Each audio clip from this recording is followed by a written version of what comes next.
Eo amin'izay olany rano izay ihany dia nampiantso mpanao gazety indray ny mponina Faravohitra androany. Na dia teo aza ny fanambarana ataon'ny tompony andraikitry ny JIRAMA ny hamoahana ny olana dia tsy mbola nahitam-bokatra izany hatreto. Teo amin'ny sarin'ny Mathieu Prince. Tapitra ny 720 ora nomen'ny mponiny Faravohitra ny JIRAMA. Tsy misy vahaolana amin'ny fahatapahan'ny rano efa 7 volana izao. Niroso tamin'ny hetsika fanehoana tsy fankasitrahana ny mponina. Rano dia fa tsisy resaka politika mihitsy.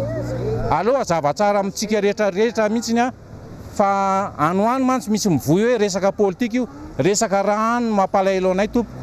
Resaka rano tapaka ny tiana averina isa-tokantrano. Tsy mahavaolana anay zany le siterny. Mijaly zay ry JIRAMA, tena mijaly rano zay.